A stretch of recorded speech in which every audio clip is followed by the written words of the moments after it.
এইগুলো এই যে দেখেন বন্ধুরা, আমরা ঘিরে প্রোবায়োটিক করেছি। এই যে 28 কেজি চিটি গুড় আছে, 20 কেজি সয়াবিন খোল আছে, 20 কেজি পালিশ আছে, 20 কেজি গমের ভুসি আছে, 10 কেজি আটা আছে।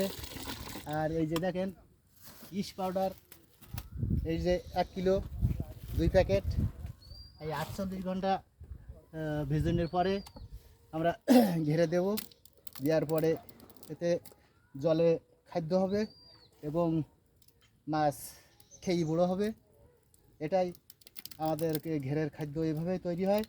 এতে এতে মাছের খাওয়ার চাহিদা বাড়ে এবং মাছ গ্রোথে ভালো আসে। যার কারণে আমরা এটা প্রত্যেক গনে গনে 15 দিন অন্তর এটা আমরা করে থাকি।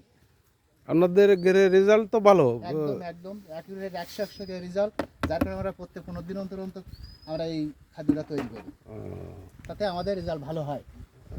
এই যে দেখেন আমাদের ঘের দেখেন, এটাই এই দেখেন ঘেরটা দেখেন দেখেন। আমার কাকাতে টাকা যে আমার পিড়িটা ভেঙে এই যে খাদ্য রাখা আছে ঘরের ভেতরে, দেখেন ঘরের ভেতরে খাদ্য রাখা আছে বন্ধুরা দেখেন। ঠিক আছে আর